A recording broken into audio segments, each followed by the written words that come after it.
I don't think any striker scores goals in this Amorim system. This Amorim system is not built for scoring goals, really. But it's one of them ones. It's one of them ones where, because bro, you got to look at it. We scored a wavy, like counter pressing goal, the first one. Do you know what I mean? And the second one was, bruv, my man lofted the ball in the air, and obviously Harry Maguire in the air is money, innit? Do you know what I'm saying? But it's not like, you know what I'm saying? It's not like we create loads of chances in a game or we put loads of pressure. We don't, innit? Like, I'll be real. Like, that's just kind of not how we play. Like, but against the bigger sides, yeah, statistically, yeah, it's proven that Manchester United, yeah, play better when they have less possession under this manager. And that's because, yeah, his structure is so bad that when we play against the big teams and we drop deeper, yeah, it just mitigates it a bit more. That's all it is, because we're looking for that. We're looking for that counter attack. We're looking for that transition, because that's how he plays, isn't it? And that's the reality. Like, we do not build up well under this manager. We don't keep the ball well under this manager. We just kept kicking it long from the goalkeeper, and it was good because it was against Liverpool. But if we play like that against Brighton, we probably won't win. We probably won't. And that's the reality, bro. So, like, the football that we're playing at a right point now, where anyone can get a result against them. What's that? Liverpool are in a position right now where anyone can feel like they can get a result against them. Yeah, bro. You look at the state of that team. Their midfield is a donut. Their attack is not scoring anything. And the defense is lacking all sorts of confidence. Connor Bradley looks like garbage. Kirkes has like some mad concentration problem. Yeah. Van Dijk, this brother's stocks are falling by the game. It's ridiculous. But you know what it is with Kirkes, yeah? Kirkes played, at Bournemouth, sometimes as a wing-back. And even when he played in a 4, he was holding the touchline and early deliveries. That's what we know Kirkes for, whipping the ball in. Now this manager wants him to invert and stuff. Like, he's bought him and he's using him completely different to how he's been used. I don't like when managers do that. If you buy a player playing in a certain position, then fucking play them there, bro. Like, don't buy a touchline fullback and then ask him to invert, because it don't make sense. And that's what you lot were doing with Gusto, like. And it's like, it doesn't make no sense. If your fullback is somebody that goes down the outside and overlaps, then use him like that. Do you know what I mean? We rely on him in the midfield way too much. At the very least, I know we've got our own injury problems in the midfield. Caicedo was barely training in the week leading up. Enzo Fernandez had inflammation in his knee.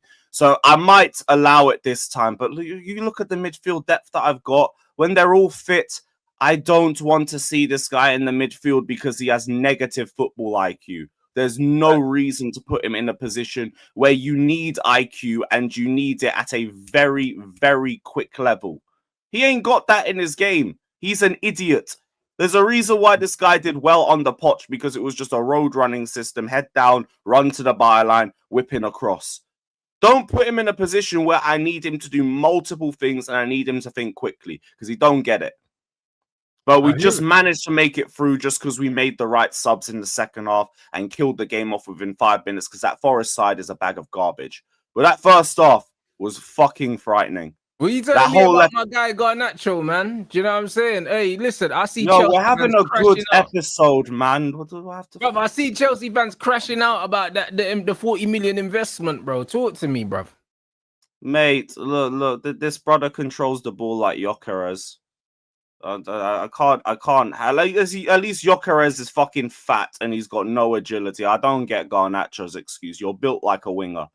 How do you move so slowly with the ball? How do you turn so slowly with the ball? How do you give them such an easy game on that left-hand side? I don't get it, bruv.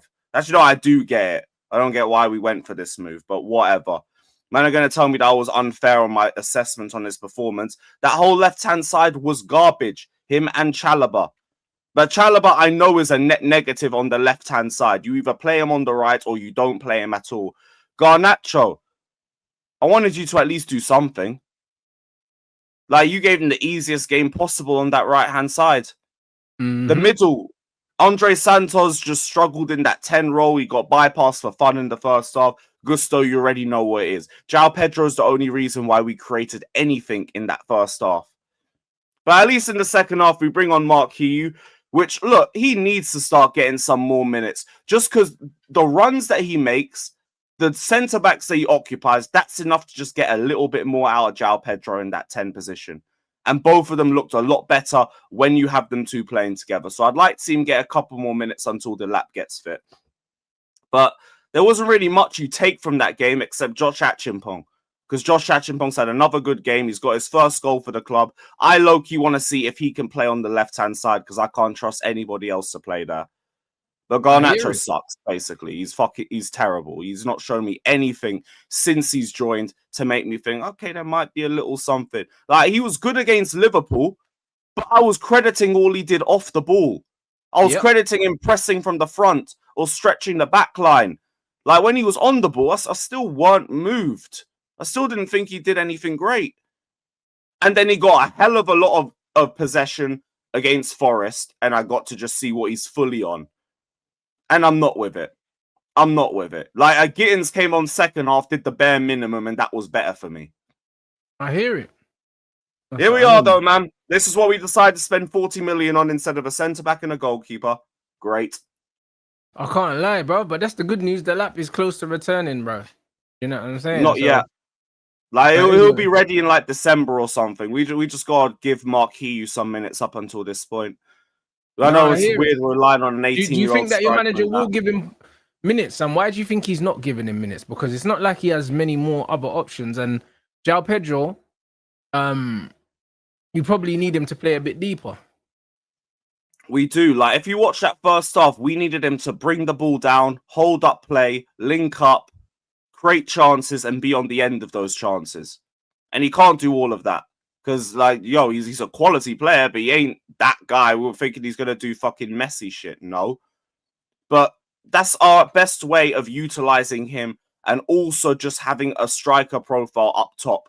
Because you need somebody that can make those runs, stretch the back line, or at least create space for the other forwards in our team. Having João Pedro do everything isn't going to help us. But Marquinhos, it looks like there's a little bit of promise with him. It's only a little bit. But he's got decent ball control. He can pin the centre-backs back. He can make a run behind the back line. I'll take that for now. Ideally, I would have just kept Nicholas Jackson. I've been saying it, but whatever. He's gone now. It is what it is. He's not even doing that well in the Bundesliga anyway.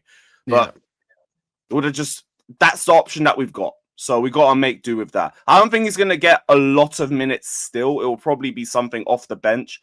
Because it seems like we're still just trying to ease him into the starting lineup. I don't know if it's a fitness thing or a sharpness thing, or if it's just Maresca trying to learn to trust him a little bit more, or any combination of that.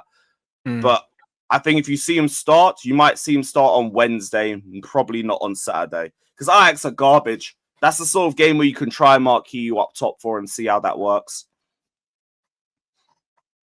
Yeah. That's us right now. João Pedro, no goals in 9. Man, one thing I'll say is, bro, Cunha's got no goals in 8, yeah? And man saw the performance he put in against Liverpool, bro. It's not always about goals, fam. You know them way it is. It's not always about the Arsenal fans been trying to run this one because of how bad Gyökeres has been. No, Gyökeres has been shit. You know them ones. The difference is, Cunha put in like a little throwback kind of Wayne Rooney performance where he was dragging us up the pitch against Liverpool when we needed pressure taken off us and doing different things. Even though we didn't score a goal or get an assist, a lot of people said that he was man of the match. You know what I mean? He wasn't my man of the match, but he was a lot of people's man of the match. So with that in mind, you have to be careful that man don't start doing this disingenuous shit and just be like, oh yeah, man didn't score, so man's not playing well. I don't think João Pedro's playing badly for Chelsea. Not at all. I don't think he's playing badly. You know what I'm saying? Just like Cunha hasn't played badly for us. You know, it was funny because it was DR Sports that was the first one that tried to run that. João Pedro's not had a shot in 6 games, which was inaccurate, by the way, because he had a shot against Liverpool and the shot against Forest. So they were chatting shit first off. But this narrative's being run to go away from Gyökeres' performance and to bring other strikers with him. João Pedro's not a striker, first and foremost. And second of all, like Cunha, they contribute outside of goals. We did not make a single thing in that first half without João Pedro. He was the one bringing the ball down. He was the one creating stuff. He was the one making things tick in our midfield. And that's what he can bring to the team in spite of the goals. When we first got João Pedro, nobody was saying we got a bagsman. What we said was we got someone who will help us progressively. Progressive dribbles, progressive passing, and he will help us hold up the ball and give us a bit more aerial threat too. And we've got all of that from him. We just haven't had the goals yet because we haven't had the striker with him. No, facts. But this guy has to do everything in the midfield. Because you never bought him as a striker. It's not Gyökeres. Like, we never bought Cunha as a striker either, bro. Like, my man of the match was probably De Ligt, but Ahmad was very good in the first half. He probably shouldn't have been taken off when he was taken off. Man is saying he's on a yellow card, but I don't care, bro. It's a big game. Do you know what I mean? And Mbeumo had good spells, but throughout the course of the game, he wasn't like, you know what I mean? He didn't really stand out to me. So it was one of them ones. Bruno, Casemiro was good. Bruno and Ugarte was shit. Do you know what I'm saying? So it's one of them ones, but Bruno got an assist. And this is the thing, like, Bruno got an assist, Cunha didn't. And Cunha was miles better than Bruno. So you can't really judge football matches and performances based on that one metric, innit? Because we start painting pictures of shit that just didn't happen, innit?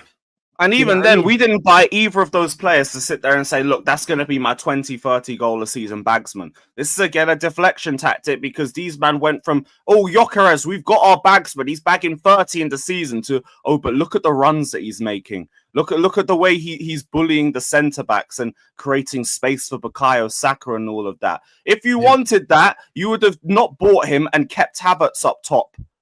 Like, Havertz would be going straight back into your lineup when he's fit. If that was the case, and you wouldn't be complaining about him the way that you've done for the last 2 years. You told us you got a bagsman and he's scored in 2 games and we're nearly at Halloween. You figure that one out because we said what João Pedro was going to do and he's doing it. You told us what Gyökeres is doing and he's not doing it. Even when man were trying to do the goals argument, who's going to get more goals? You know what they said for João Pedro? He was going to have more goal involvements. Not goals than Gyökeres. Gyökeres was meant to be the goal scorer, not the he's going to hold up the ball. We all agreed. If he scores less than 20, 25 goals this season, he's flopped, Gyökeres. He's not getting it. No, he's getting 15. I said that from the start of the campaign. If he has a good season, he's getting 15. Where's his 20, 25 goals coming from, bro? Like, bro, how many? He's got 2 Premier League goals. He's got 2 Premier League goals. We're in October, blood. Erling's got 11. Knows, his brother don't do it. His brother barely gets in the right position. Like he'll bring the ball down and his touch will be so shit it goes 10 yards ahead of him, and then he'll be shaking his ass on the centre back instead of trying to get to the ball. Cool. He's got 3 Prem goals. Yeah, he's got 2 from open play. 3 Prem goals he scored in 2 games. And we're in October, brother. Come on, bro. He's cooked. Man needs to score 20, 25 goals to make it a good signing, bro. Because, and I said the same with Isak as well, bro. He's bleeding, bro. Bear you man overrated that guy. I told you about that guy, bro. That bro's got to be the skinniest footballer that I've ever seen, you know. I didn't even realize how skinny he was, blood, until he put on that Liverpool shirt, blood. It's crazy. Yo, it was their medical pictures. They ruined him, man. Brother, I couldn't believe it. You know them ones there, bro. No wonder why. And Isak also ruined himself. Like, you fucked up by not doing that pre-season, man. Sitting on your arse all summer's come back to haunt you. Bro, you know, but I just don't even believe his stat, bro. I can't lie, bro. I don't even believe it definitely plays a part.